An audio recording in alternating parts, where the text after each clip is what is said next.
School of Arts Knowing Through Sound Open Program. Before diving into today's session, I would like to remind you all that our sessions are available online through the School of Arts Facebook page and YouTube channel. So if you missed Delphine Sardo's talk on ambience, Salome Vogelin's take on how to know from the invisible, Minas Abanatzari, phonocentric adventures in design fiction, Claudia Martinho's resonant environments, or even Miguel Carvalhai's computational listening, you can access those lectures at any time, okay? With that being said, and proceeding with our overarching research project on how can sonic objects and methodologies be framed as epistemological tools, we have the pleasure to welcome Steve Goodman, also known as Kode9, to our series. Steve Goodman is a musician, DJ, artist, writer, and researcher.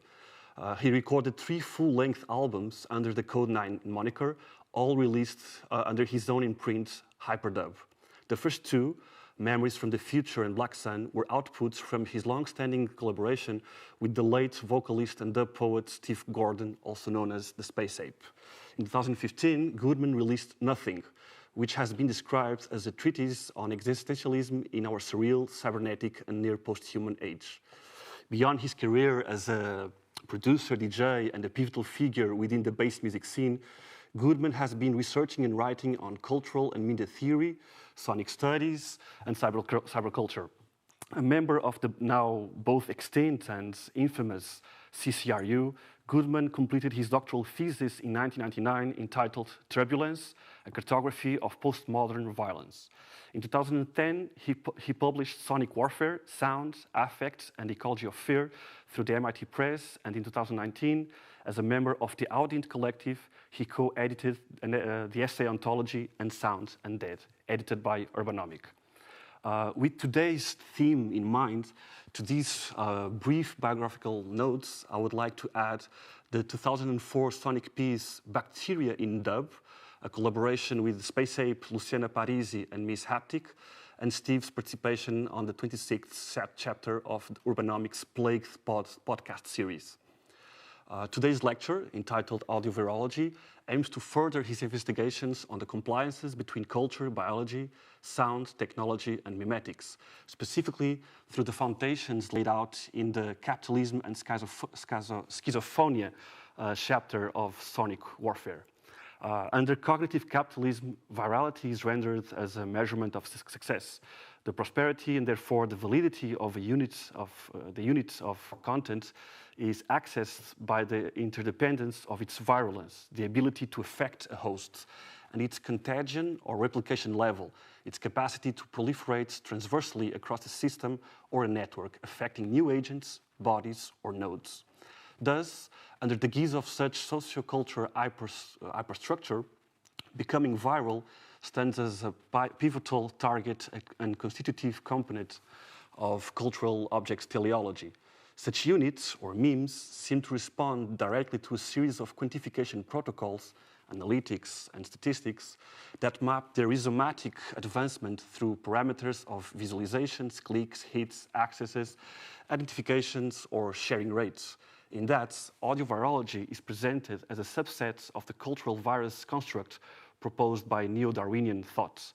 Arguably, Goodman's work seems to operate within a Spinozian framework, moving across a body-mind and nature-culture continuum, opening the possibility of a sonic virus that, despite its metaphorical nature, doesn't renounce its actuality, brought into being by cultural forms which would stand precisely on the refusal of the Cartesian mind-body dichotomy. The global scenario articulated by SARS-CoV-2 over the past 2 years asks for updates on the concepts and notions of virality. This urgency is perhaps more preeminent within the construct of a cultural virus and subsequently within the idea of an audio virology. Remaining true to its personal methodology as a concept engineer operating a super collider of transmedial references, Steve Goodman summons Borrow's media guerrilla tactics, Julian Henrique's conception of a sound system as a global transmitter and Kodjo Jun's sonic fictions and future rhythm machine, among many others, in order to investigate what an audio virology would yield after COVID-19. So Steve, thank you for being here, and the decks are all yours. Thank you. thanks to Jose and yourself for the kind invitation to speak today. For obvious reasons, we can't be together, but hopefully what I'm going to discuss kind of puts some, maybe a slightly unusual point on the global pandemic situation that we're all living through.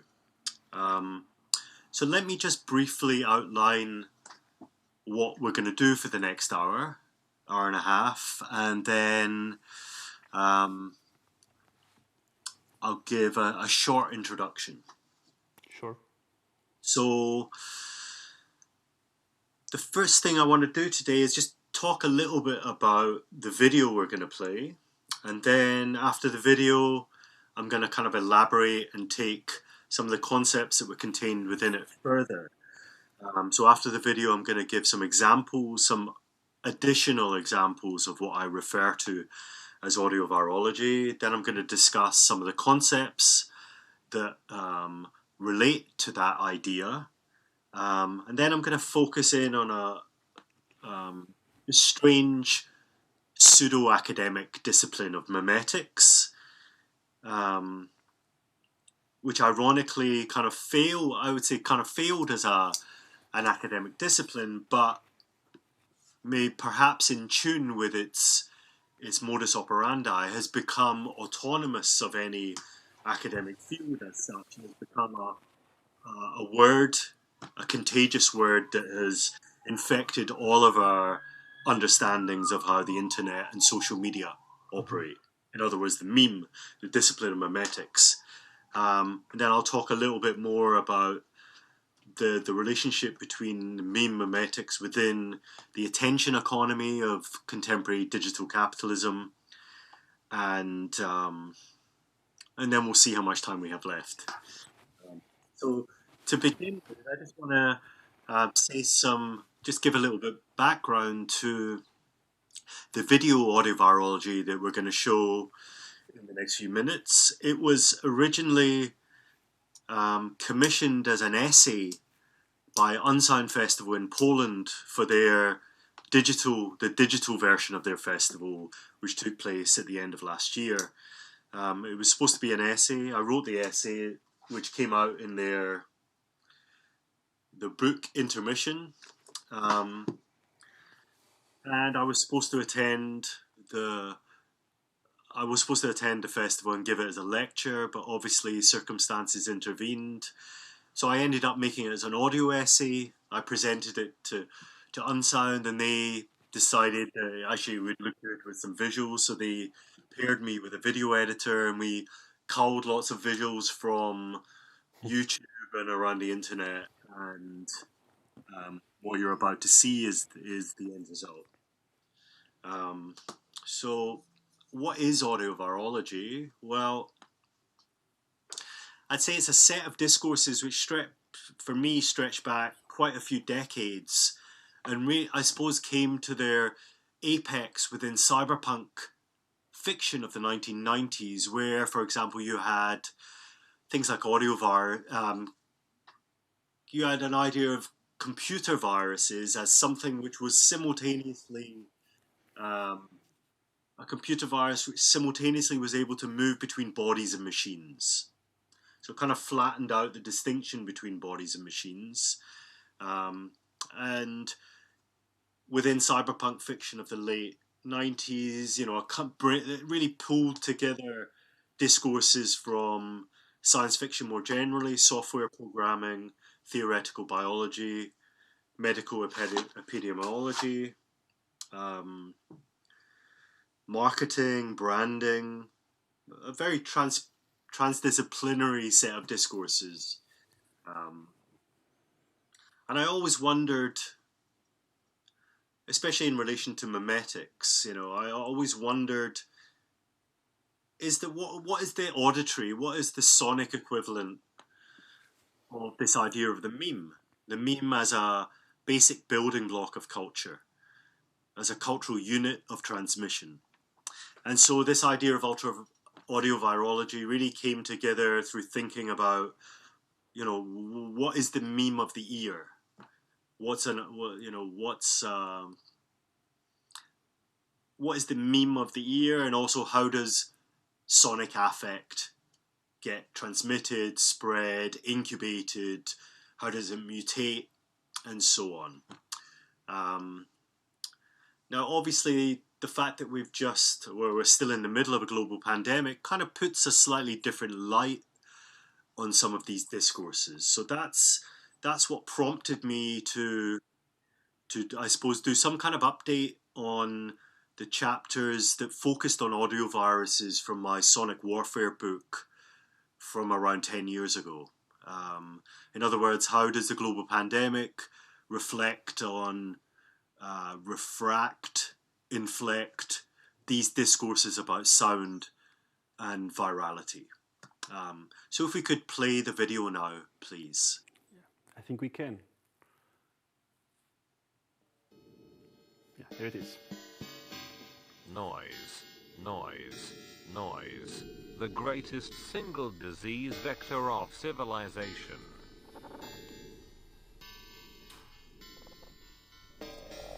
In April 2020, Marcus Buehler, a musician and scientist at MIT, created a model of the vibrational properties of the spike protein SARS-CoV-2, the aspect of COVID-19 that makes it so contagious, allowing the transcoding of aspects of the virus structure into music. The resulting deployment of what sounds like Japanese koto, jangles and chimes, was an ominous burble of noises lurking underneath.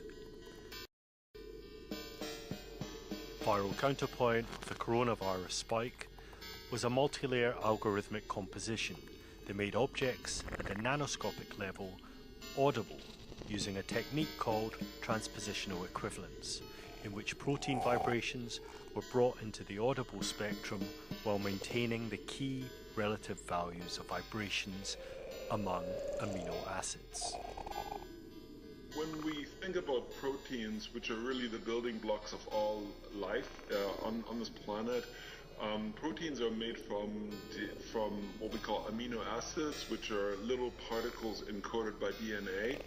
And if we look at these microscopic, nanoscopic chemical structures, we realize that they're continuously vibrating at certain frequencies. And what we've done in the work, we have calculated these frequencies, these vibrations, and made them audible, and used these audible frequencies to translate the sequence and the structure of these proteins in the coronavirus into musical expression. And what's resulting of that actually is quite complex piece of classical music, which runs for about an hour, 15 minutes, that encodes the entire three-dimensional hierarchical structure of the spike protein in the virus.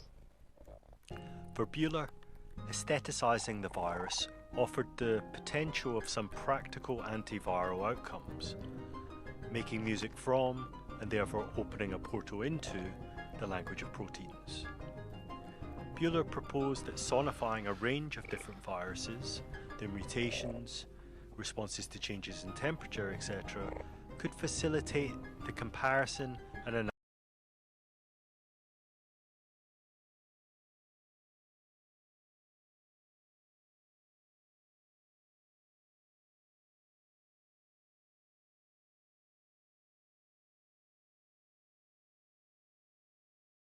static textbook diagrams that were always unable to display the dynamics of the virus's constant movements and vibrations.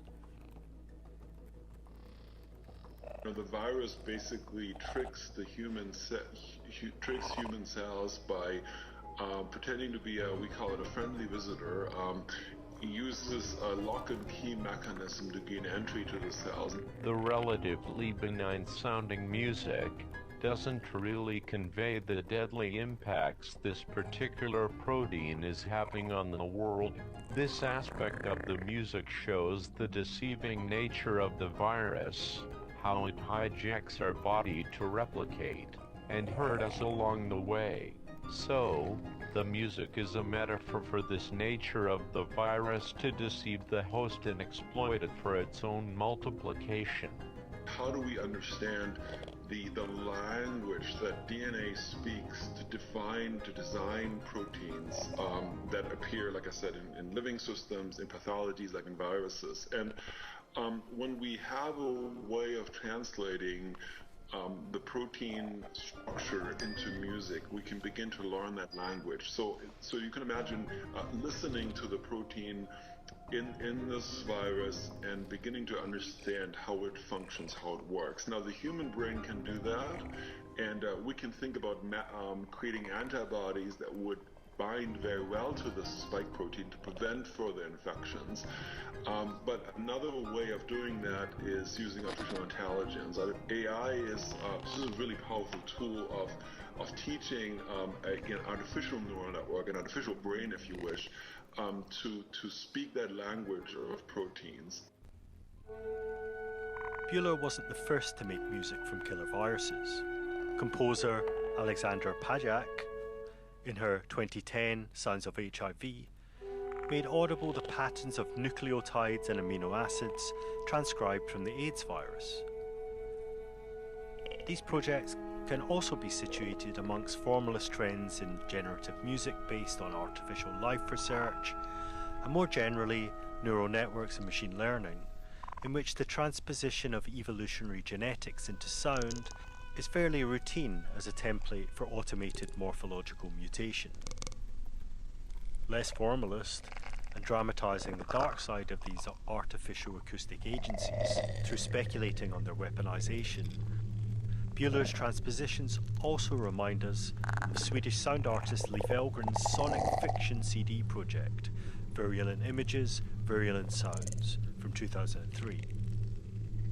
According to Elgren's accompanying text, exactly 1 year after the terrorist attacks of 9/11, an article was published in the New York Daily News announcing leaks from classified reports from the NASA Medical Research Laboratories detailing new evidence that viral diseases such as AIDS and Ebola could be transmitted by visual channels. The idea was that exposure to microphotography of the virus structures could, through a process of what was described as dematerialization, pass through the retina and the brain, and then emerge as a substantial living virus, entering a destructive relation with certain parts of the body. The fear, of course, that Elgren asked his audience to imagine was the potential such a powerful weapon could have in the hands of terrorists. But Elgren asks, if images can be virulent, can sound be virulent too? Elgren was fascinated by the direct enfolding of audiovisual media onto the body. The CD that accompanied the project was presented with 8 microstructure virographs, obviously published with a health warning, and allegedly contained 8 audio recordings of highly potent viruses: HIV, rabies, influenza, Lassa, mumps, Ebola, sin nombre, and smallpox. According to the sleeve notes, these micro-recordings were carried out in a government laboratory in Tripoli, Libya, and couriered to Sweden on minidisc in January 2002. Elgren's epidemiological sonic fiction concerned the transmission of a biological virus code through the channels of media culture. Its journey and effective transmission of the virus structure through digitized ripples of intensity, a transmedia vector scaling up from viral code through the microbiological to the audiovisual, only to compress into code again. Even without this fictional context of mutant DNA, the sounds were pretty creepy, a chittering yet viscous sonic mutation. And this passage concerns a virus which occasions biologic alterations in those who survive, and these alterations are genetically conveyed, giving rise to a race of mutants known as the fever freaks. Some of these mutations are favorable and some otherwise. A top government official bluntly warned, virus B23, now loose in our overcrowded cities, is an agent that produces biologic changes in those affected fatal in many cases, permanent and hereditary in those who survive and become carriers for that strain, which, as a matter of survival, they will spread as far and fast as possible to destroy enemies and quite literally make friends. Junkies, however, are only lightly affected by the virus and remain characteristically unchanged.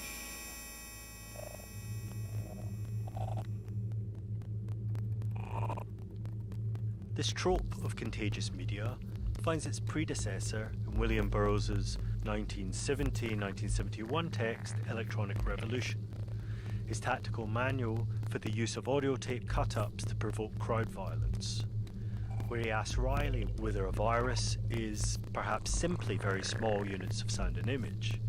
Perhaps to construct a laboratory virus we would need both a camera and a sound crew and a biochemist as well.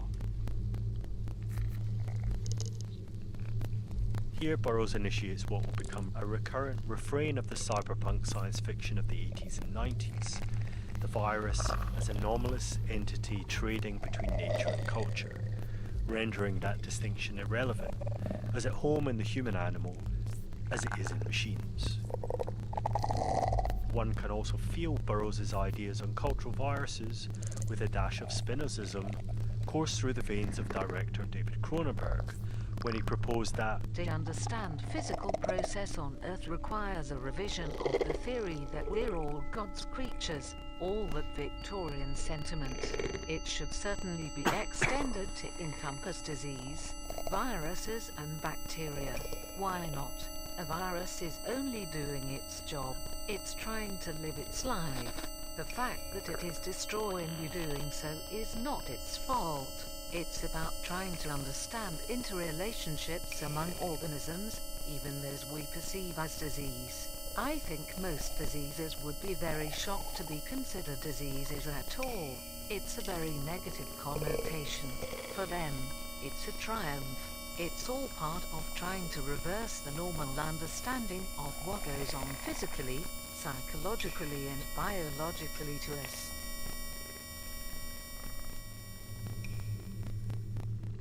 Departing from a transcendent anthropocentrism, Cronenberg's quote illustrates a common thread in audio virologies, an inversion of polarities, of what is considered positive and negative, and an identification with the virus.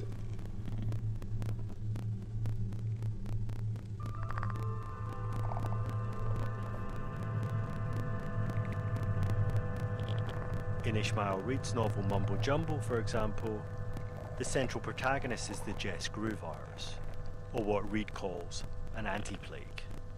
This anti-plague takes its name from the proliferation of ragtime songs across radio networks in the US in the early 20th century that just grew, or Jez grew.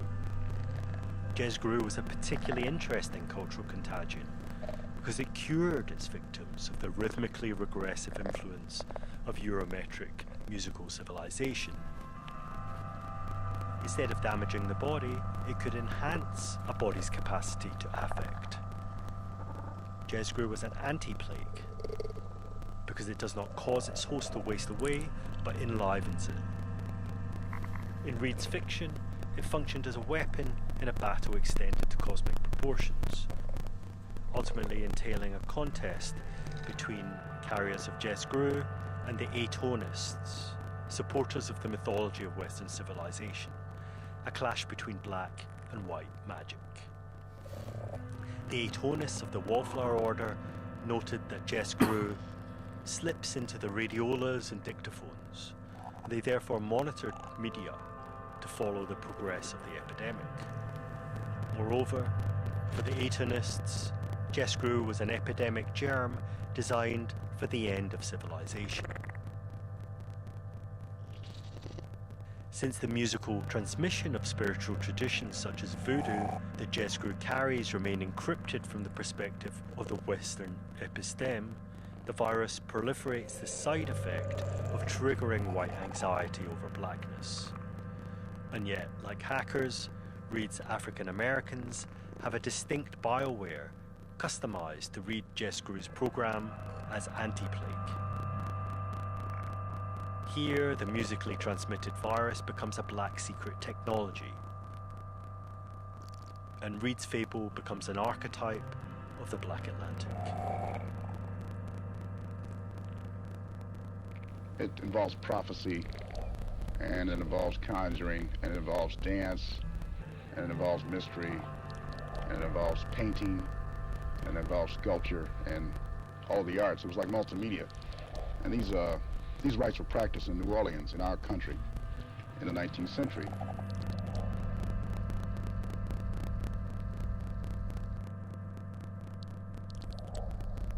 Voodoo is merely a term for all the synthesis that took place in this country when different tribes came together. You see, we had Fons and Fon people and Igbos and Angolans, Dahomians. You know, there was no distinction when people were brought over here, brought over different tribes. And tribes that wouldn't ordinarily come in contact with each other, even in Africa, put all their skills and their mythologies and their art forms together here. And they were influenced by Indians, I understand that when the African gods or spirits, Loas, were brought here, they were very gentle, but they came up against Indian influence in Haiti, the Haitian Indians, and some became mean, and there were even white influences. For example, Legba is a crossroads symbol in Africa and here. Papa Legba stands at the crossroads, and he stands for the intersection of the real and the real world and the world of the invisible. So this is the same thing that St. Peter does, in a sense.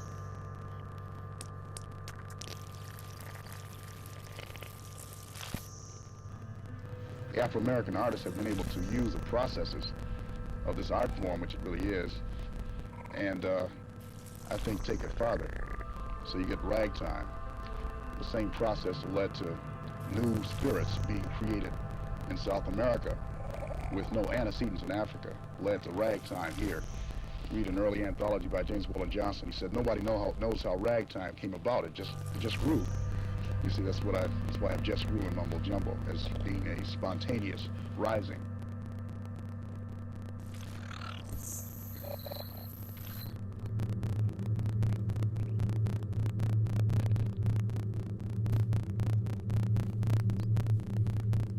Techno also has its own viral mythology. In the sonic fiction of Detroit techno outfit Underground Resistance, UR, we find one of the most explicit hyperstitional systems outlining an evolution of rhythmic genetic strains in which colonialism is recast in a sweeping history of racialized population struggle. And like Mumbo Jumbo, it's a war of cosmic proportions. The sleeve notes to the Interstellar Fugitives album developed a kind of virology of rhythm.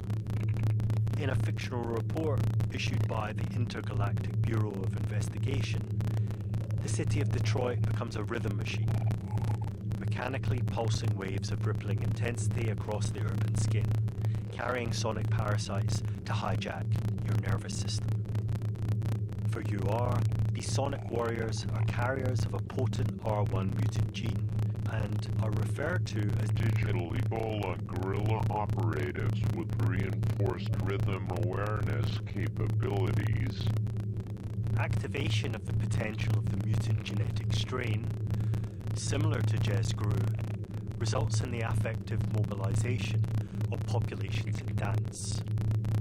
The R1 strain is diagnosed as older than humanity itself and was sequenced into human genetics by probabilities still unknown. R1 communicates through secret coded rhythm patterns based around the drum that is common in all human societies. It should be noted that these rhythms can also be vocalized, expressed through dance or art, and transferred by rhythmically oriented machinery. In UR's sonic fiction, the Bureau's control mission becomes an immunology. The report continues, describing a dangerous mutation. In a constant search for ways to combat the ever-increasing evil of the system's programmers. R1 has most recently employed a little-known frightening bioengineered mutant cousin gene that was created during a period of time ranging from the 1400s to the late 1800s in colonized areas throughout the world, and especially in the New World of the Americas.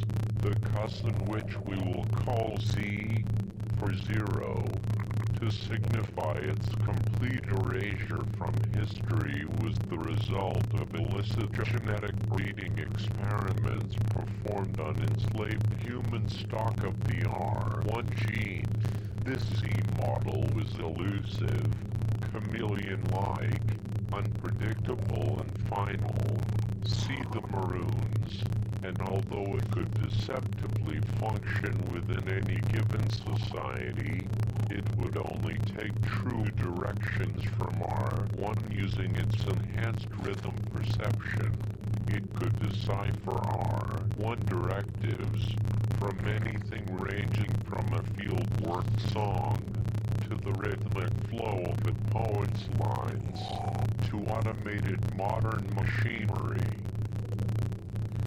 Combining a revisionist black history with science fiction, genetic theory, and ethnomusicology, you are dub history, reversioning it to bring its ghosts to the fore.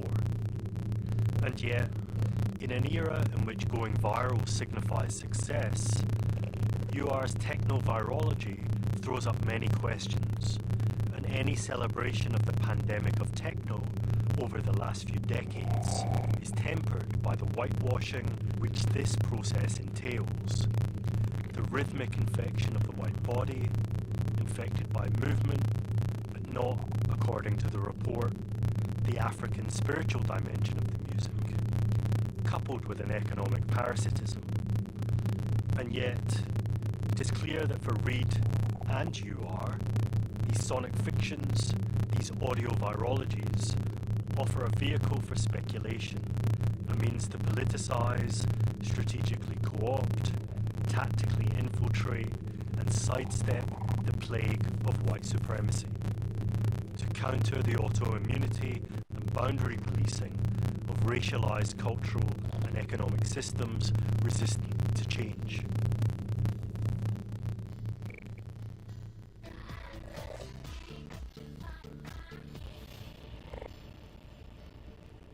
What can we make of this, admittedly partial and disparate, catalogue of audio virologies?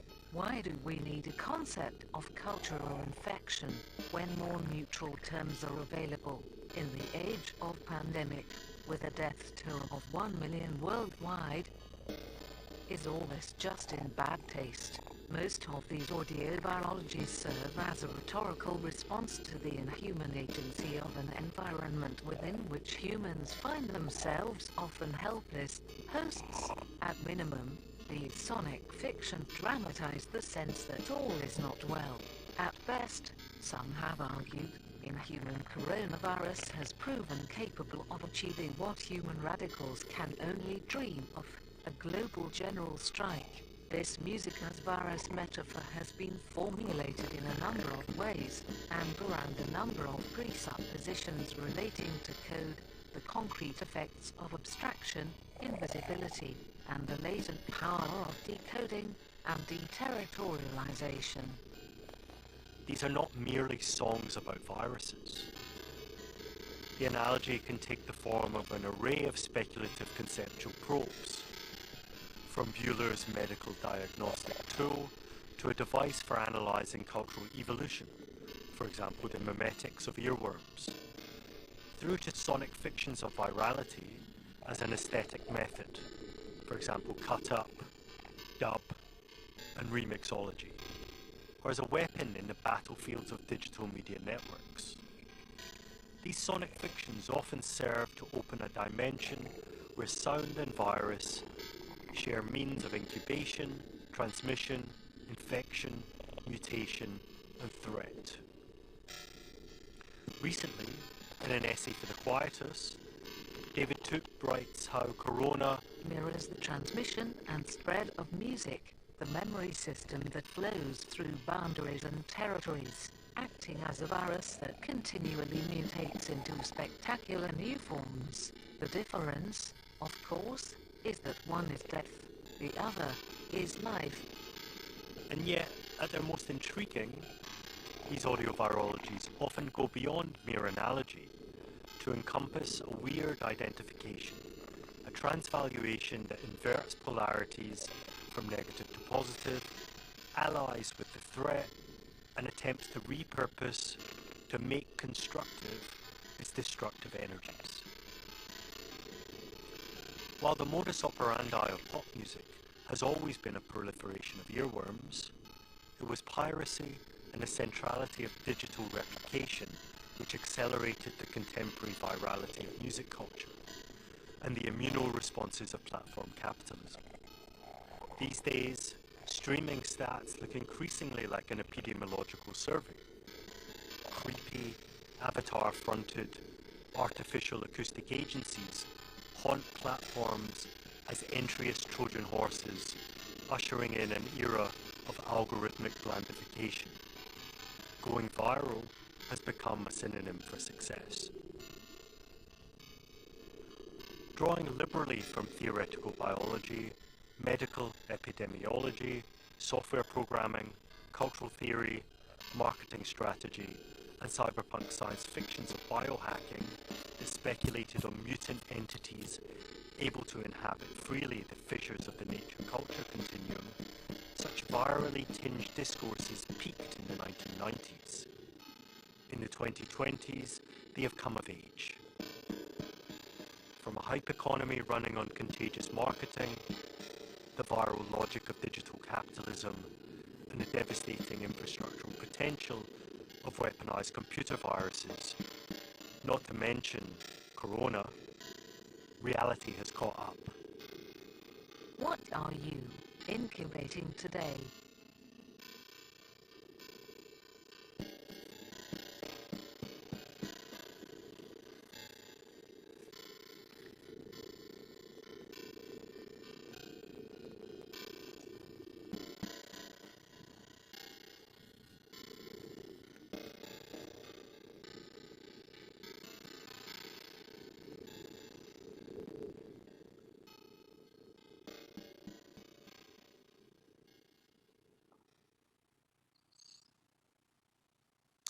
Okay, welcome back.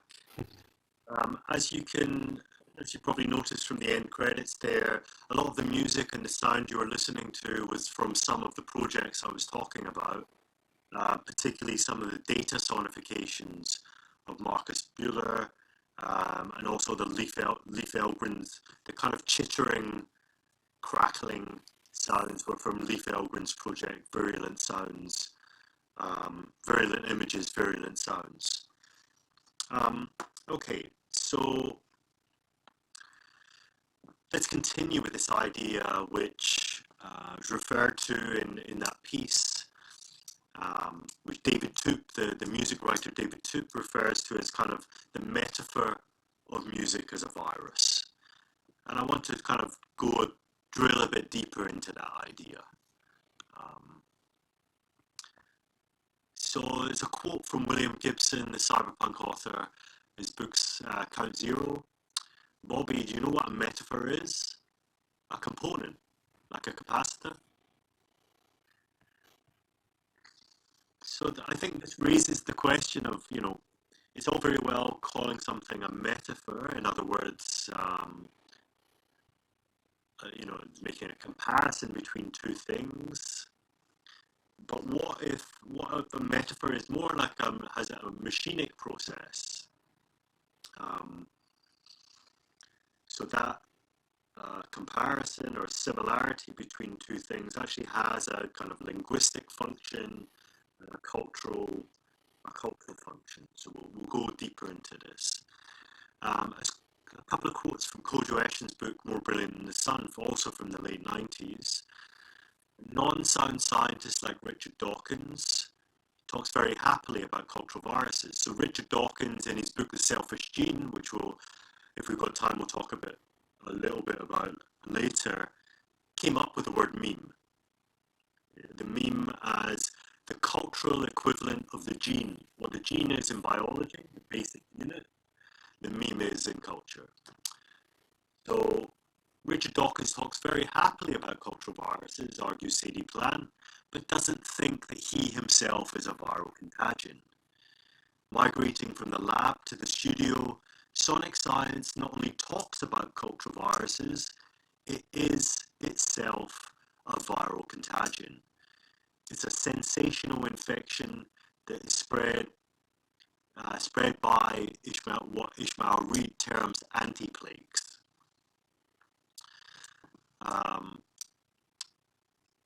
And finally, another way of thinking about an audiovirus is what we have come to know as an earworm. An earworm, an alien oreworm, an audio insinuation that seeps into ears and taps out mnemonics on its drums. It smirks sated because as soon as you drop the needle on the track, you're in its domain.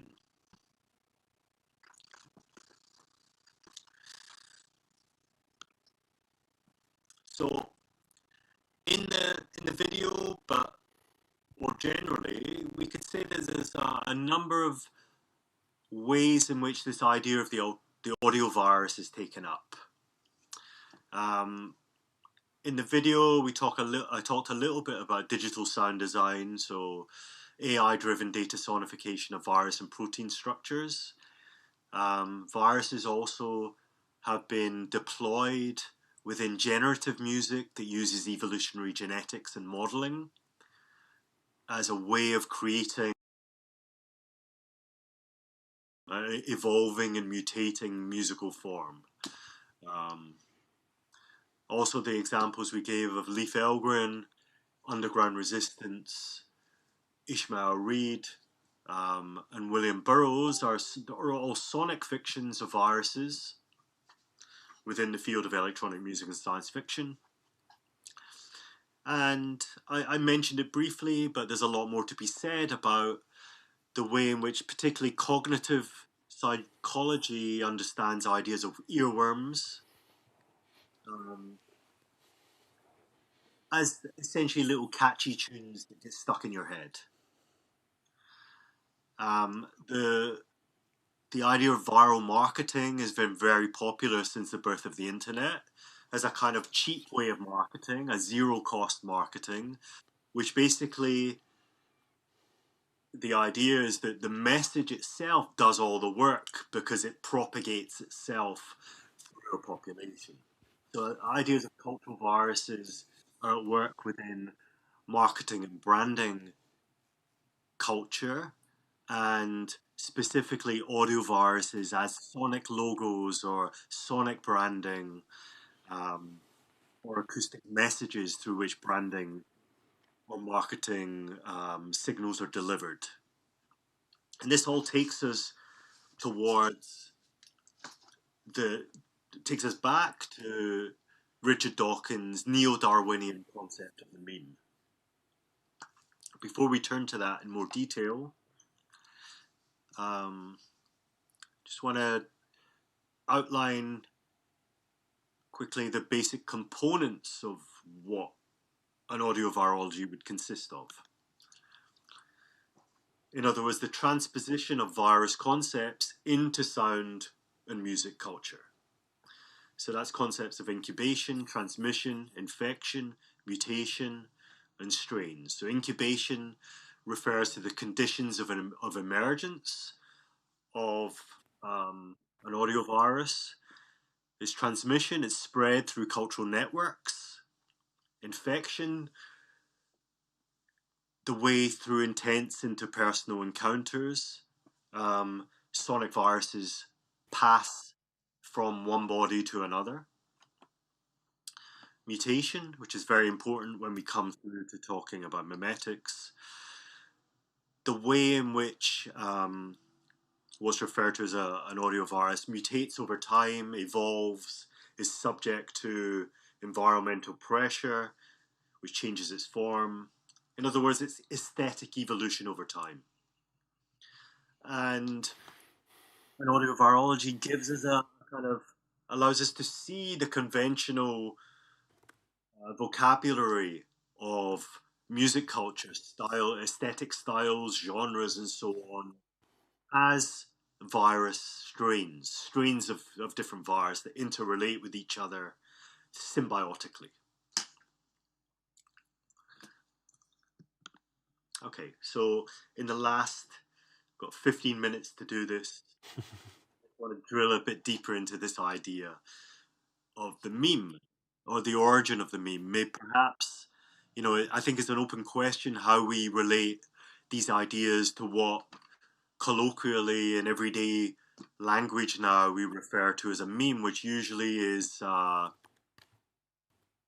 usually as a unit of audiovisual culture. It could be an image with a slogan on it, could be a short video. And so I suppose part of this project is about thinking through the auditory equivalent of what's become known as the meme in social media culture.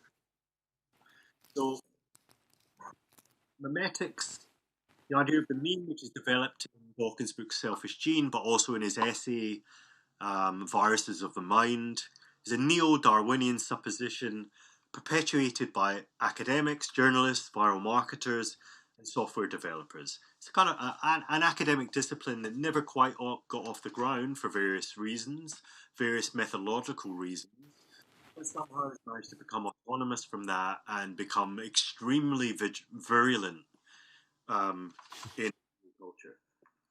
Dawkins' meme is a self-copying message system regulated by the decision-making process of an evolutionary algorithm.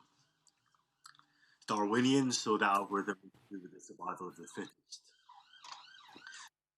Its mode of algorithmic propagation is characterized by an inheritance mechanism that firstly resists variations caused by environmental interaction, and secondly achieves the widest prevalence depending on its parasitical fitness. So you could also refer to a meme in this sense as a non-genetic replicator, whereas a gene is obviously a genetic replicator.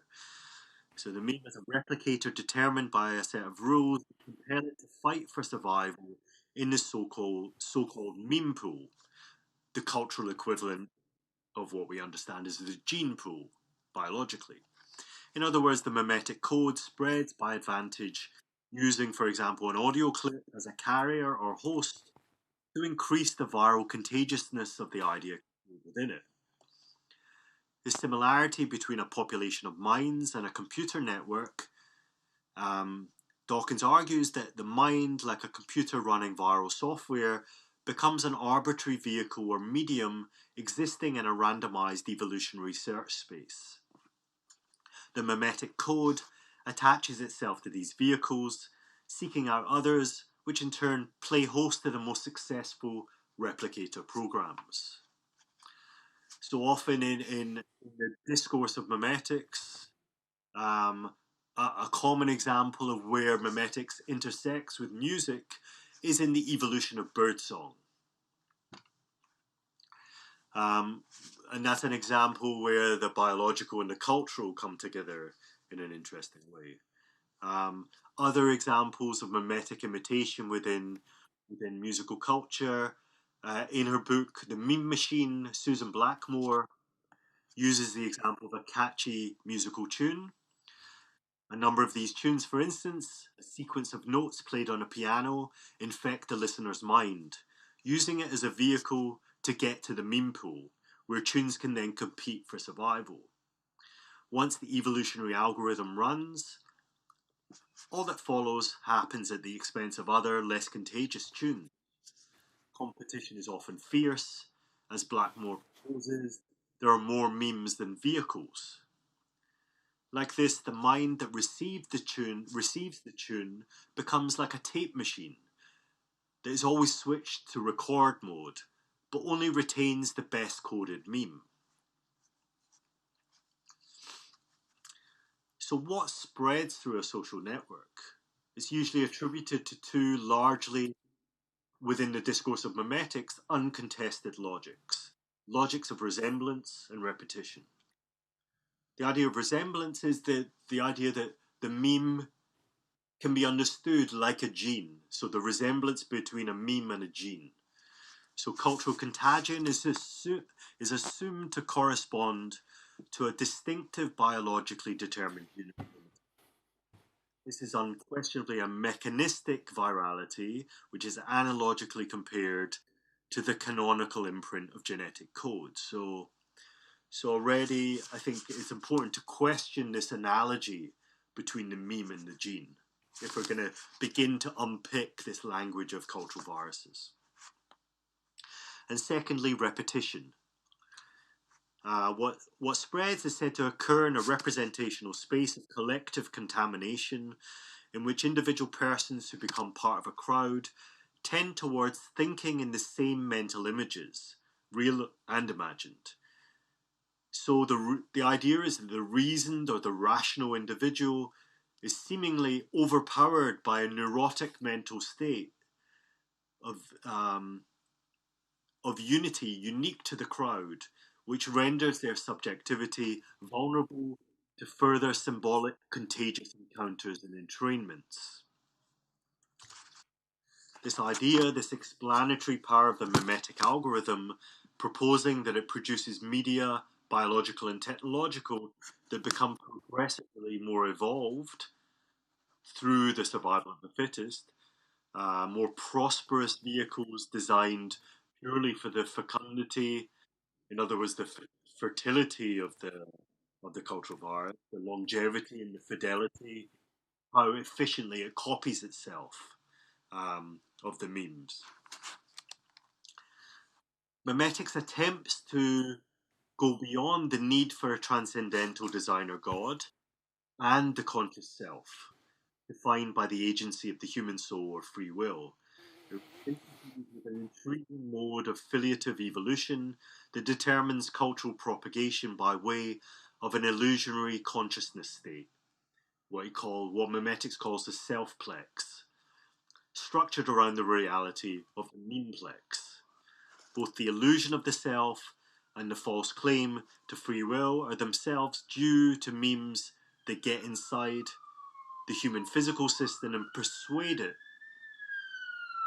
that it has both a self and a free will to trick it into further propagation of memes. So the basic idea is that we are humans are vehicles through which messages, cultural units, memes, clusters of sound pass. We're merely carriers to something which passes through culture, passes through populations transversally. There's the key difference between the gene and a meme, in a sense. The gene is something that passes vertically down through culture, through inheritance, whereas the virus and the meme is transversal. It passes not through genetic replication, but through symbiosis and transversal replication. There's a number of problems to the discourse of mimetics, which I don't have much time to go into, but I'm just going to give a quick summary of them. The first one, I suppose, relates to the poverty of this analogy between the gene and the meme, and that can only go so far. And within culture, in other words, the object of study of mimetics as an academic discipline has never properly been able to identify the cultural unit, the meme in itself, and then experiment and test out this theory. So there's a problem which is worthy of discussion to do with the analogy between gene and meme. Secondly, mimetics tends to underplay the importance of environment, the importance of the role of the environment in the transmission of messages. So if we think about this through conventional information theory of the passing of signals, usually the input of the environment is understood as the noise that interrupts the signal, or the noise that threatens the signal. And Mimetics really doesn't have much to say about that, especially the role of the environment or noise has in the mutation of the meme, the mutation of the signal that's attempting to be transmitted. In other words, it underplays the role, the idea that the medium is also the message, not just the message is the message. And then there's a paradox that comes up when mimetics is when people attempt to implement mimetics practically. And the cultural sphere in which this happens is branding and marketing. And the problem arises through the idea within, let me just move this on. The idea within viral marketing discourse, what viral marketing discourse wants, or what it claims through this idea of like the virality of a message, is that the message does all the work of self-replication. But obviously, if you're a viral marketer or you're using viral branding, you want at the end of that process there to be a grand reveal where suddenly, after thinking that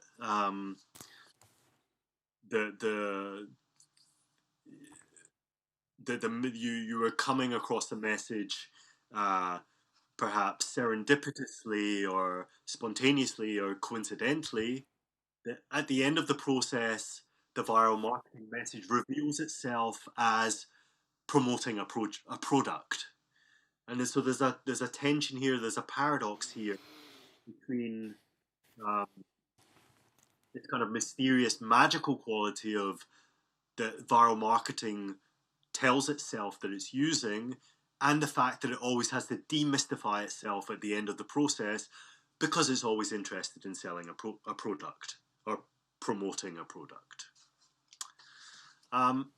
So there's a lot more to be said about those critiques, but I suppose just by way of conclusion, it's worth thinking about or pulling back a little bit from this. Really what this is all about is the relationship of memory to the attention economy of digital capitalism, or what we might call viral capitalism. And the way in which psychology has tried to, I suppose the history of pop music is the history of an industry looking to cultivate cultural viruses. Pop music is about the engineering of earworms or brainworms. And this is, in a way, brand psychology and viral marketing is attempting to build on these the innovations made within popular music culture. There was a fleeting moment in the video of Kylie Minogue's track "I Can't Get You Out of My Head," which probably is pop music's most distinct distillation of this idea of audio virology. Within psychology, these earworms are often referred to through what's called stuck tune syndrome, or the idea of sticky music, or cognitive itches, or involuntary musical imagery. And cognitive itches, which, you have a tune stuck in your head, you have a melody stuck in your head, for example, or a lyric, and the only way to get out, and because it's stuck in your head, it repeats. And the more you try and extract that earworm from your brain, the more it implants itself, and the harder it is. There's some amusing material online, if you search for, of like different techniques that people use to try and extract earworms from their memory.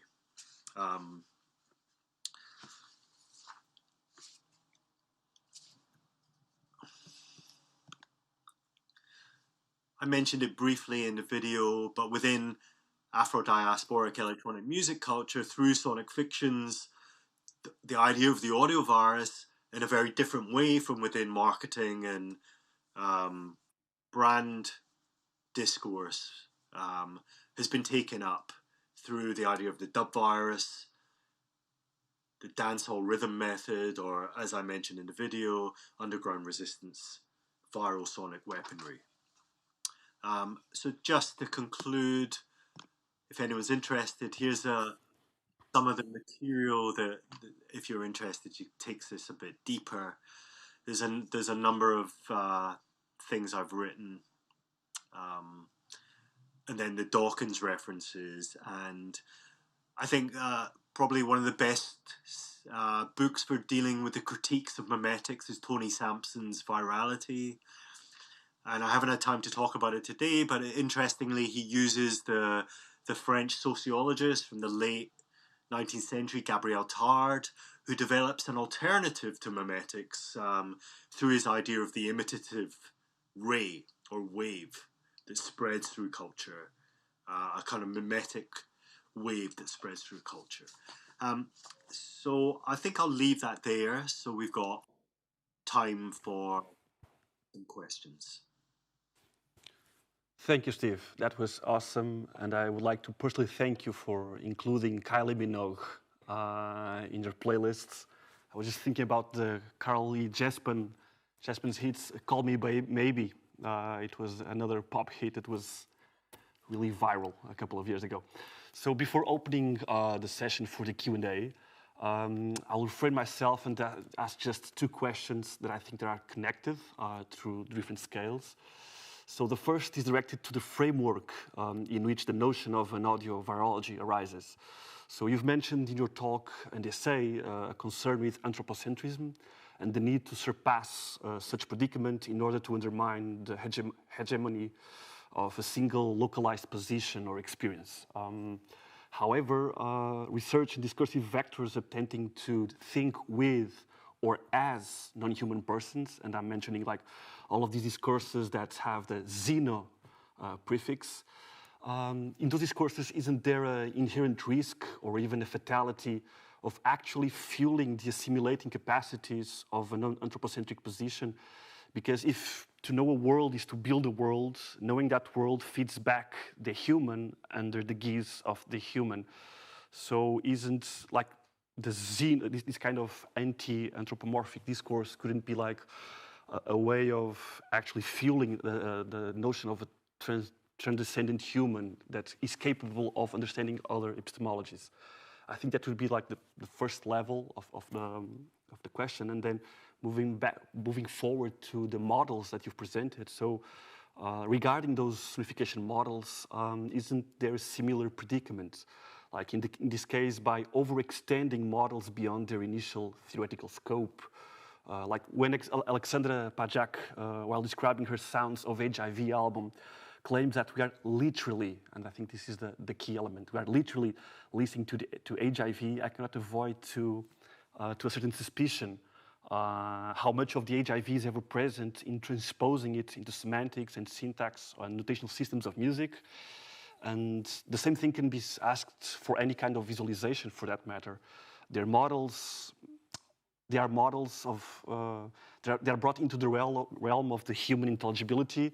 So we are just operating on the necessary biases to produce models. And then just to close up, I was thinking about how Margaret Thatcher was so keen in applying Bertalanffy's general system theory in politics and social, in social design and politics, and how like this kind of new age these new age discourses by Buckminster Fuller, drawn by his geodesic structures and geometry. I don't know if I made any sense. I was trying to improvise from notes. Yeah, I mean, I would like to ask you for some clarification on the first, because I think that's super interesting.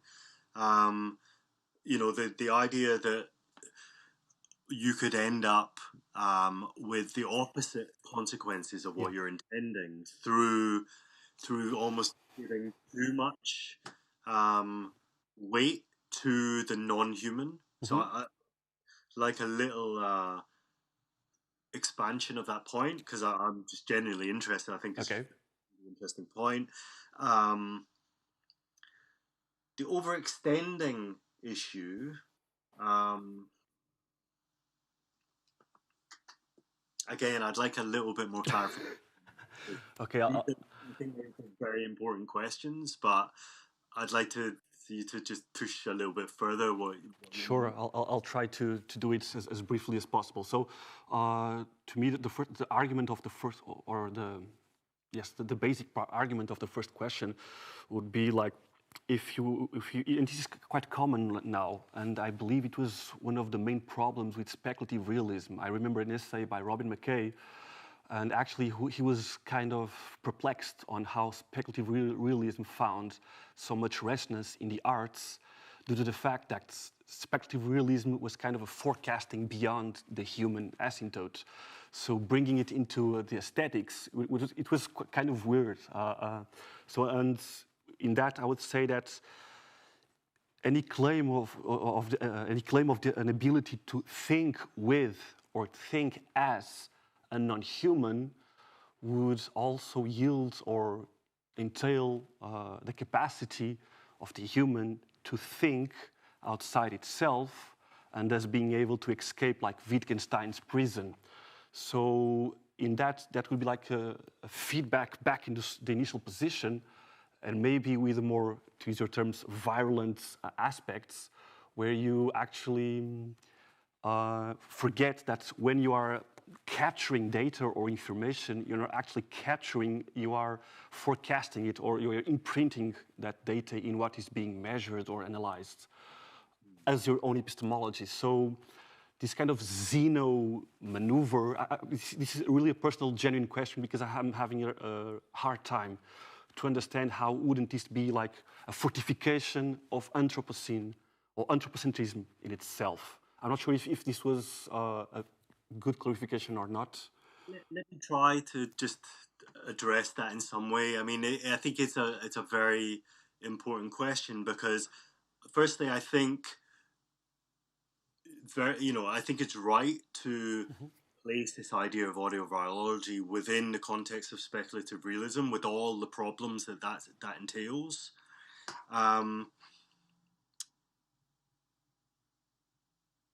Because it has this kind of flat ontology, which in fact makes it very difficult to make judgments, make epistemological judgments, and also to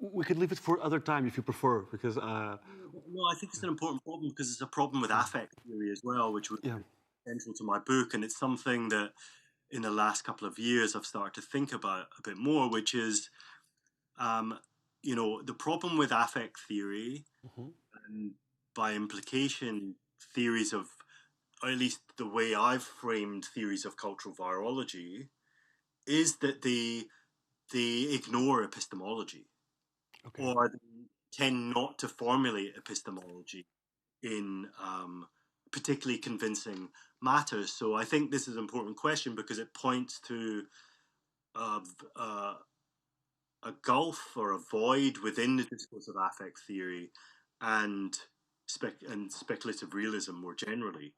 I'm not 100% sure that my brain is capable of answering that question. Okay. I suppose one thing I would say is that would be to challenge this idea, separation between us as humans and the non-human world. Us as humans are made up of mostly non-human components at the molecular level, and also I'd want to challenge the idea that that thought is strictly human. Oh, no, I'm with you on that. Sure. Epistemology is something that belongs to the human, as opposed to, or that thought is something which is inhabited. Some thought is something that is hosted by humans and is used humans as replication vessels or development vessels. I mean, I suppose this is one way in which people are starting to think about artificial intelligence, or the history of, for example, the history of philosophy in relation to artificial intelligence, as the history of philosophy was there, in other words, to incubate thought until it could become autonomous from humans. So I don't have any concrete answers to your questions, but I would just want to problematize them a little bit by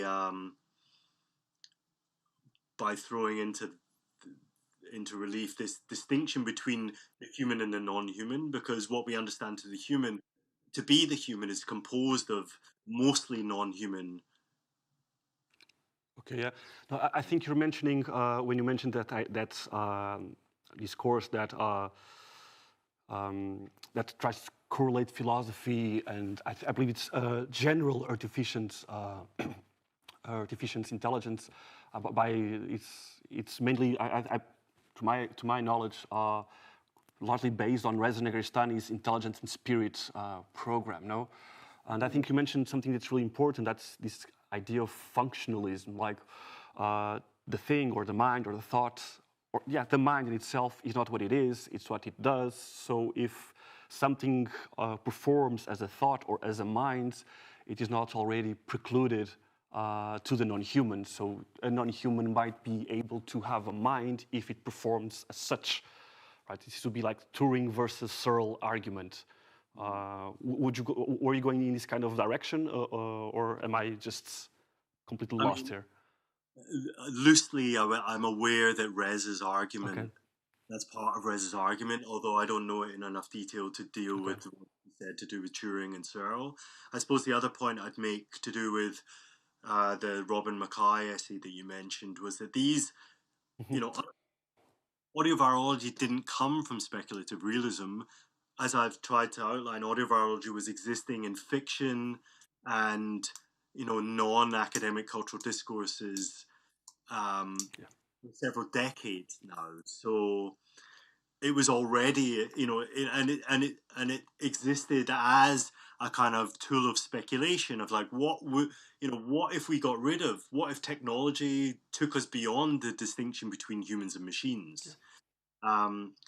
So the speculative realism thing, is something that kind of as a movement was going on maybe 10 or so years ago. But I suppose what complicates that idea is that a lot of these ideas of cultural virology were much more culturally widespread before it started to get theorized as such. Okay. Within the field of speculation, and if maybe this relates to some of your other points, I would want to hang on to, not to disregard your points, but I'd want to hang on to the ability, the speculative potential of using these ideas, such as cultural viruses, even taking on board the points you're making to do with reinforcing anthropocentrism and so on. Okay, that's more than fair. Thank you very much. So I think we have a question that's being brought to us via Facebook from Diana. If I'm not mistaken, Diana is a student on sound art in the Netherlands. I think I know this, Diana. So the question is, hi, thanks a lot for this. The question is, do you believe these music viruses live by themselves after being exposed? Meaning like humans, they are editing the question, meaning like humans lose the control of it after being exposed? I'm not sure if they are translating the question right in the right fashion. Okay, I mean, I'm not 100% sure I understand that question, but I'll just say that this definitely, I suppose the idea is that viruses, these cultural viruses, can lay dormant until they're taken up again. But what is definitely being explored here is those moments, perhaps more than moments, but those moments when we lose control. Okay. When the cognitive apparatus breaks down, perhaps temporarily, when our system of categories for scanning the external world or processing the external world becomes insufficient or is scrambled, or where the body makes decisions for itself, and where the mind is merely retrospectively claiming ownership of those bodily autonomic decisions. Okay. I don't know if that answers that question. I think it does. So I think it does. So I'm seeing now that we have Luana Santos, and she's within the Zoom session, so we'll be able to hear her. Olá, Luana, tudo bem? Let me see if we can get... Olá, Luana. Hi? Okay, they're trying to make the connection, sorry.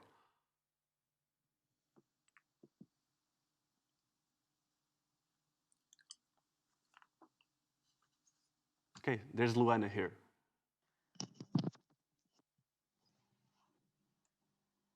Luana? Hi, hello. Hi, how are you? Are you hearing me? Yeah. Yeah, perfectly. Very much for the interesting lesson, first of all. I have a question. If language and sound can be contagious, and given all the pollution that they have been suffering, for example, for language, the urbanization, what can be the vaccine to this virus? Do you think that art can give back a sense of truth? What can be the vaccine to these cultural viruses? Was that the question? Yeah. Well, I mean, that is a question of perspective in a way, because the examples within Afrodiasporic music culture where they have taken up this kind of idea of sonic fiction, in sonic fiction of audio viruses, the audio virus is used as a weapon against whatever you want to call it, white supremacy or Western civilization or Western musical culture. So from their perspective, a vaccine is not the point. The point is transmission, proliferation, and takeover. From their perspective, from this kind of perspective, the objective is viral takeover. So vaccination against that, to be honest, I think, mainstream Western culture is often doing a very good job of trying to vaccinate against cultural viruses that come from Black music culture. At the same time, in other language, we would call that appropriation.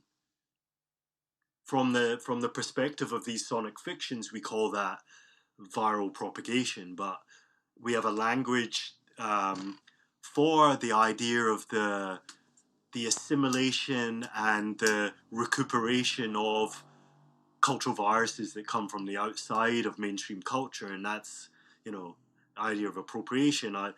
I part of where this idea of audio virology comes from for me is trying to rethink in more complicated terms this idea of capitalist appropriation or capitalist recuperation, in terms of the equal and opposite version of that process, which is viral propagation. So when mainstream culture appropriates something, is simultaneously being infected.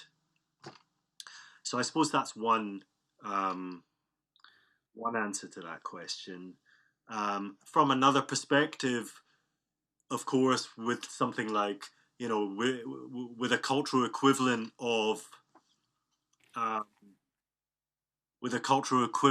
dangerous virus such as COVID, it could be anything from like hate speech or far right ideology, this kind of mind virus, what Dawkins would call a virus.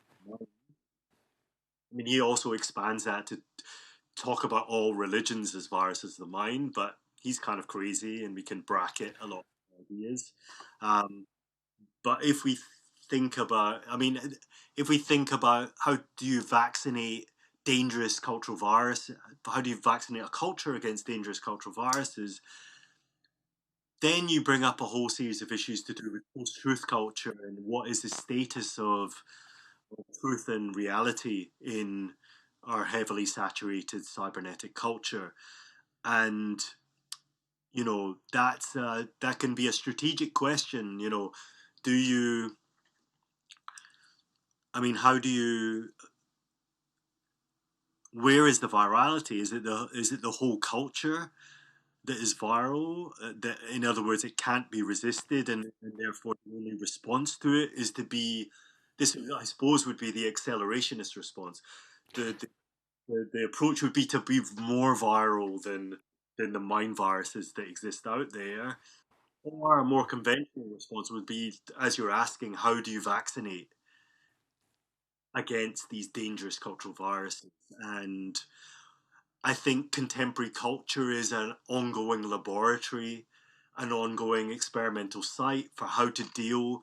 I think we're just learning how to deal with post-truth culture right now. So I don't necessarily have any great ideas for that, although this is an ongoing cultural experimentation. Certainly, to take a more trivial example of the cognitive itch or the earworm or the sticky tune, the stuck tune syndrome, some of the ideas that have been suggested by psychologists for removing earworms. Some of them involve repetition, the idea that you can, by repeating and repeating to the point of parody, that suddenly the earworm will disappear.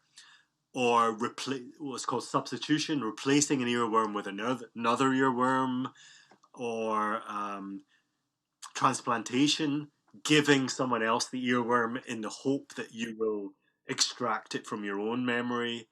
So the answer to your question is it depends what perspective you're taking. It depends what perspective you're trying to vaccinate from. Thank you very much for the answer. So, Steve, it seems that Diana actually finished her question on Facebook, but actually it goes in kind of the same direction that Luana, of the question of Luana's, about what's the vaccination approach for it, let them live and accept it or control it. I would ask just if we could explore a little bit further this idea of vaccination. I would like to ask you if this would in any way relate to this distinction that you make in sonic warfare that I'm very fond of between modulation and mobilization. So what would be a virus that modulates and a virus that mobilizes? And I think that there's clear distinction between what you call black noise and white noise and sound systems within this construct. Yeah. Well, I suppose the idea of modulation, I'm taking from Deleuze's essay Societies of Control, which is, the post-disciplinary societies operate through modes, through cultural modes which modulate the behavior and the thought processes of populations. In other words, instead of moving from what Foucault described as disciplinary society, where there's lots of different enclosures in which we exist and move through as we go through our lives, from the family to the school to prison, to the mental hospital to the factory, to the workplace, to the corporation. Now, we're leaving traces in databases all the time, and it's a much more smooth method of control. We're being constantly modulated. We're self-surveilling, as opposed to having to be surveyed through surveillance through the panopticon as such, where there's a lot more self-surveillance going on. So the idea of affective mobilization as opposed to modulation, which I develop in sonic warfare, was really, I suppose, it's really a way of thinking about how do we nurture cultural viruses that go in the opposite direction of modulation. And I suppose that's why I talk about Ishmael Reed, because he talks about, I suppose, about the origins of African American music culture in ragtime as what he calls the jazz groove virus, or something, this thing which just happened, it spontaneously arose through an assemblage of different conditions of possibility, social conditions, economic conditions, forced migration during the Middle Passage, colonization, imperialism, slavery, and so on. And the Jez virus, which manifested itself in ragtime and using the transmission networks of early radio, and then looking at the history of Afro-American music culture, ragtime through jazz, swing, rhythm and blues, rock and roll, house, techno, hip hop, etc., etc., etc., etc.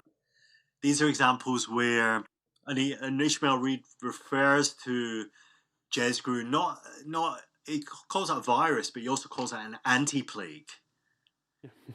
So in a sense, he's talking about a cultural virus which vaccinates against the dangerous contamination and infectiousness of white American culture. So the Jez Grew virus or the other kind of cultural viruses I talk about positively in Sonic Warfare are examples of affective mobilization, particularly in dance, which kind of reminds me of that idea of that dance from the south of Italy, the Taranta, which is spread by the bite of the tarantula spider, and it makes people go into this hysterical frenzied dance. And you know, it's this kind of idea: how do we nurture audio viruses that have this enlivening effect on populations as opposed to killing them, basically? That's the opposition between cultural viruses that kill populations and viruses. You know, obviously the word virus here is confusing for some people, but that's why I'm trying to think a bit more complexly about the idea of viruses. You know, viruses that enliven populations, as opposed to viruses that or contagious cultural systems that modulate populations, that control them, that I suppose function against becoming and change and innovation and escape.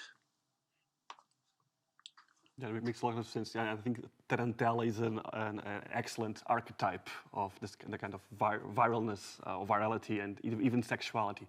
So I think we have three questions. We have one from Vasco Barbedo, and then one from Alexandre Bezerra, and then the co-curator of the program, José, also wants to ask a question, but I'm still going to think about if I'll allow him to do it or no. So Vasco, if you want to go forward. Hello, good evening. I just wanted to change the discussion into a more technical sphere, if you don't mind. I wanted to ask Steve Goodman about if you could choose one of the projects of sounds that were in the video, like the sounds with the bells and for example, and just explain us what inspired you for making that sound in particular, and what kind of microphone you used or software. So just a more technical question. Thank you. I mean, that's easy to answer, and it actually takes me back to something I forgot to say about the first question, which the kind of chiming music. It's not my composition. That was the composition by Marcus Buehler, which used the protein structure. It was a kind of data sonification exercise. Used the protein structure of the coronavirus, transcoded into music. And I think there's if you search for Marcus Buehler, let me just go back. I don't know if you can still see. Oh, it will be available. Vasco will be able to see the credits on Marco Buehler's if you do a search for Marcus Buehler and coronavirus, you'll see his techniques of data sonification, how he got from this protein structure into music. And what I forgot to say to the initial question was that I don't trust any of these data sonifications. It's completely arbitrary how you go from a protein structure to music. All of these data sonifications are, as far as I'm concerned, completely arbitrary. I think they're interesting in opening up this kind of music as metaphor idea, but they're really very metaphorical. I'm very skeptical when it comes to data sonification into music, because like a lot of where, for example, genetic algorithms or evolutionary algorithms are imported into digital sound design domain, there's always a state. I mean, it's the same with a lot of artificial intelligence music projects just now. There's a stage which often gets omitted, which is where the human kind of curates the sounds that have been generated. In other words, steers the automated process towards something which we can aesthetically associate with a kind of human music taste. So I forgot to answer that part of your initial question, Diogo, but I'm very skeptical of data sonifications because of, or at least what they tell themselves that they are, because of this often unacknowledged role of the human's taste in, it's kind of like, I think Brian Eno often uses the analogy of with generative or algorithmic music of gardening. You plant seeds, you water them, the garden grows, but then you prune the plants, you tame the plants, you move them to somewhere else. So yeah. Okay, thank you very much. Alexandre Bezerra, fire away, please. Hello, can you hear me? Yeah, perfectly. Oh, nice. Thanks, Diego, for your mediation. Thanks, Goodman, for your presentation. That was class. And I'd like to ask you, it's not like a kind of question, it's more my thoughts about in another point of view. Because imagine you told us about the virus, they not think they are bad, they just want to try surviving, and like us, the human beings, we think we are not bad, we are just trying to surviving in this world, but we are destructing this world, so we are kind of the virus of this world, and imagine putting another point of view is we are the virus and the virus are the vaccine to the world, and this is a kind of a micro-location for you, and what do you think about that? I mean, I'm a little skeptical of the idea that humans are the virus. I mean, I've seen this idea crop up, especially among certain ecological or environmentalist ideas or ideologies that the human is the virus of planet Earth, and it's the Anthropocene is the impact of that, and the in particular extremes of environmentalism, we need to get rid of that virus, we need to get rid of humans, and there's some overlaps with the far right and this kind of strands of the environmental movement. So that's one thing I'd say. Bracketing that for a second, there's a really, I mentioned it briefly in the audio, in the essay, in the video, but there's a really fascinating set of articles which went online more or less anonymously. I don't know who did them. Called "What the Virus Said," which takes the point of view of the virus against the humans, and it comes from a kind of, my sense is it comes from a kind of definitely a kind of post-speculative realist perspective of the virus has shown up human radicals because it's managed to achieve in a year what radicals have been trying to do for centuries, which is stop global I say this in inverted commas, stop global capitalism. Clearly, it hasn't stopped global capitalism, but it enabled some kind of strange pause or some kind of strange parallel to what a global strike would look like. So that's, I think, definitely coming from a radical Marxist position, the idea of, what we can learn speculatively from assuming the point of view of the virus and its opinion of the humans that it's confronting. And this is, in these essays, I think the essay is called "What the Virus Said." The virus in its own thought process. This essay very much anthropomorphizes the virus. But again, if we bracket that for a second, in the virus's thought process, it just lists everything that has been disastrous about what humans have done to the planet. So I think as a speculative tool, it can teach us quite a lot to transfer our perspective into a non-human agent temporarily. I just issue a note of caution because I've also seen this idea of humanity as a virus cropping up in certain ideologies I definitely wouldn't want to promote in any way. Thank you. Obrigado, Alexandre. So, Steve, before going to José, we just have, I think, a final question from a student called Augusto Mojica. So he writes, first of all, I did not know your work, Steve, and completely fell in love with audio virology. It is fabulous.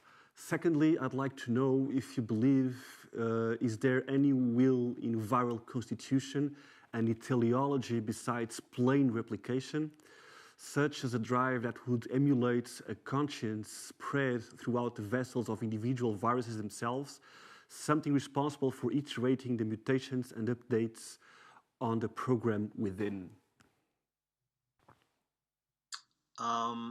I'm not 100%. Thank you. I'm glad you enjoyed it, but I'm not 100% sure I understand that question. Could you read that again? Sure. Going to the question, I'd like to know if you believe, if there's any will, a drive in viral constitution and in teleology besides just plain replication. So I think Augusto is addressing the idea of like your agency or consciousness or cognition within the virus. I'm not sure if I'm translating, Augusto, I'm making my best to translate your question. I mean, I think that obviously with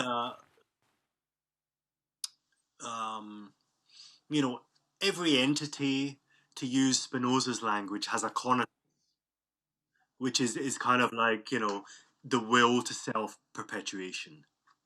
And so I think every virus has a will to self-perpetuation, which is kind of to say no, it's kind of to agree with you in saying that perhaps the only will is to do with replication, and there's nothing else apart. Replication towards self-perpetuation. Maybe that's the case. But I think everything I've talked about in the sense of the cultural viruses that I'm obviously slightly more positive about, I think there's something else going on there, and the viruses are deployed instrumentally and are tools or weapons. I don't know if it helps any of these questions, but I should probably give what personally where this idea of audio virology comes from is trying to diagnose my own behavior, in a sense, my own irrational consumer behavior, particularly as a DJ who, buys a lot of music or used to buy a lot of records. And in the late 90s, when I was a jungle DJ, there was a point maybe about 1997, 1998, when I noticed I was buying the same record over and over again. It always had a different name, but I was always buying the same record because need to stay up to date, to stay current. I realized I was completely out of control. You know, my consumption behavior was completely out of control. So I started to formulate this idea that I was a host to a set of cultural viruses, and that I was under their control in a sense. And this is where perhaps, I mean, I don't think this answers your question, but it's a more general point. I'd like to make the comparison between cultural viruses and possession, because I felt like I was possessed by these music cultures that I was obsessed by, to the point that I didn't have any autonomy anymore. And I loved the fact that I didn't have any autonomy. I loved the fact that I'd lost my agency to these music cultures that I loved. And I suppose this is what fandom is about.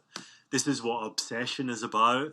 This is what possession is about within certain minor religions or cults.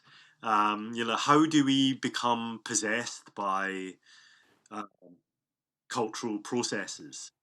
You know, taking serious. Like, how do you understand those moments where we don't have agency?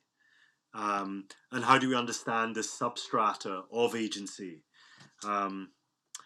So I think, I mean, I think that relates to the question of the teleology of viruses, to whether, you know, because you kind of have to take a multi perspective approach here. So, you know, we're viruses to other entities, and we're host to other viruses. And so a lot of it depends on perspective. You know, you can obviously fall into a kind of relativistic notion here, but I think these are the dangers of speculative realism, post-speculative realist culture, or post-truth culture. You know, where we're all inhabited by memeplexes that are passing through us. How do we ground ourselves? How do we rethink things like epistemology in light of this very confusing situation where we're incubating viruses all the time, biological and cultural? How are we possessed by? How do we get possessed by culture? These are ongoing questions in my own mind. I don't have concrete answers right now. So you know, we are a Catholic institution, so we're all about possessions and exorcisms. So if you ever have a problem, drop by. So I'm going to give the mic to José Alberto Gomes, the co-curator of the program. José, fire away, man.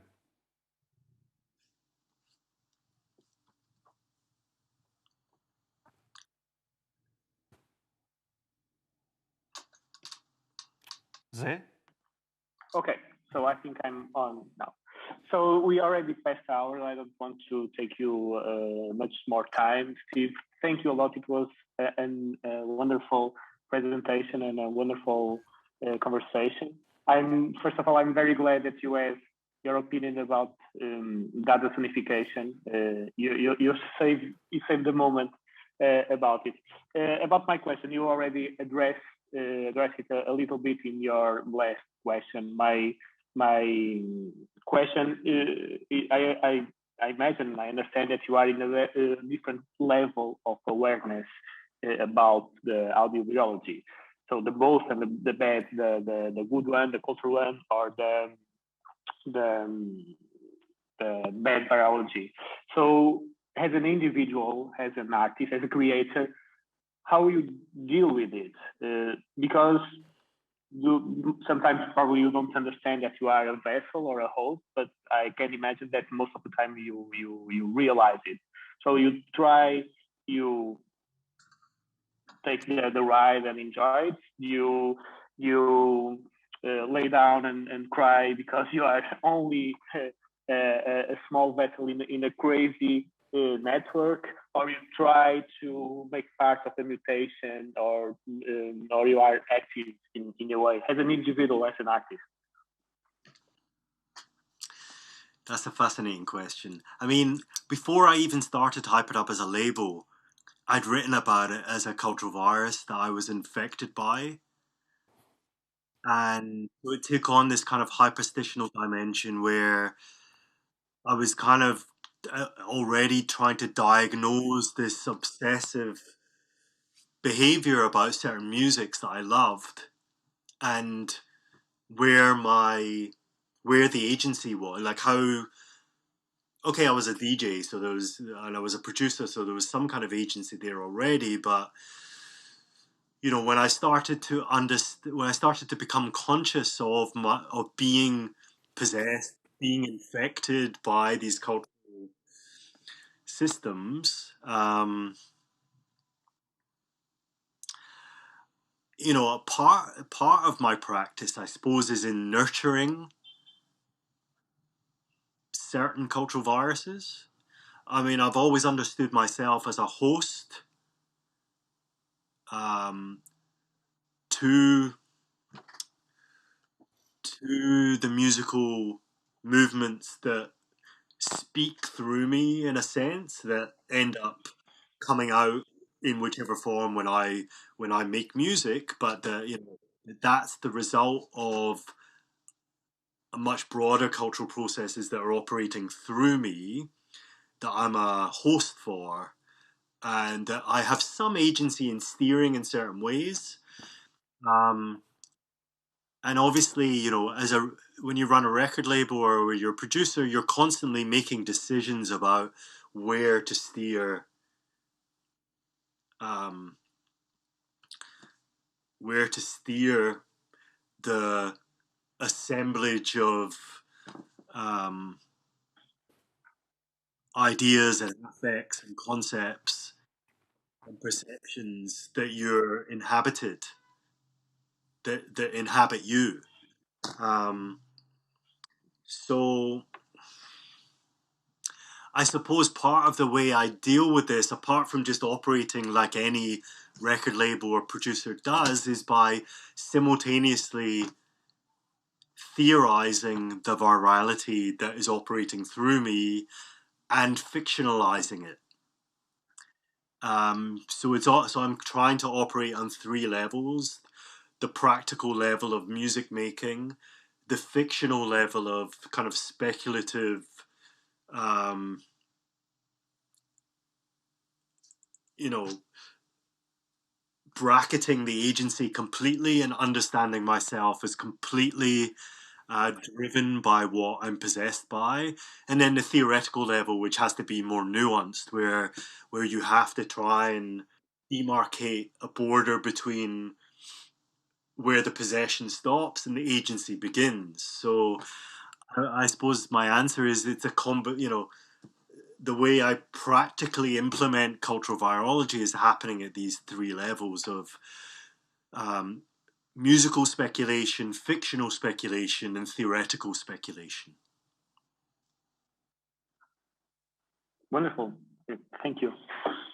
And so, Steve, to wrap it up, we have just a really short question coming from, coming from Facebook. So it's a really short one. Do you think that NFTs are cultural viruses? This is a hard one. I've been thinking a lot about this the last few days because 100% the way NFT has just kind of suddenly become a hype thing in the last few weeks is like classic cultural virus phenomena. The thing is that NFTs are actually antiviral. And what I mean by that is since the birth of digital culture, digital replication or the infinite replicability of code has, you know, what that's done to culture is make it almost ontologically viral. And in other words, you know, music, you can replicate music as much as you want, and you know this is not good news for music producers who are trying to make a living. Same with the film industry, etc., etc., etc. The artwork in the age of digital replication, digitality is as everybody has been talking about for the last 30 or so years, has eradicated the aura and so on. And NFTs are kind of have this antiviral tendency of like, one of the first things for ages, apart from obviously the kind of immune system response of like digital copyright control type things, NFTs are a way of like trying to, I suppose they don't stop the virality of culture, but they attempt to through its relationship with the blockchain, pin down the virality of culture. So at least the whatever it is, the ownership or the whatever you want to store on the blockchain to associated with a visual meme or a piece of music is, NFTs in this sense works against the virality of culture, which has been undermining artists earning a living for the last however many decades, like 20 years or whatever. So that's something I think is interesting about NFTs, is like, is this the beginning of the end of the virality of digital culture? Will Web 3.0 be an antiviral digital culture? I don't know, but it's certainly it's opened up a whole set of interesting questions. Because it's potentially offering a way for artists to get paid that goes against this idea of infinite replicability of code, which is obviously essential to what virality is about. Sure. Steve, thank you very much for this trippy trip across your universe and cosmology. So yeah, thank you very much, and thanks to everyone that's watching us here in Zoom and in our social media channels. So next week we'll have Warren Neidig with a session moderated by Christina Sa, our own. And Warren will be expanding the idea of Deleuzian and Guattari's body without organs through the brain in a lecture entitled Brain Without Organs Art. So I think a lot of the concepts and notions that were discussed here, even the idea of virality, mobilization, and modulation, will come up in Warren's lecture. So next week at 6:30 p.m., sorry. And that's it. Thank you very much. Steve, once again, thanks a lot. Thanks for all the questions. Yeah, there were a lot of them.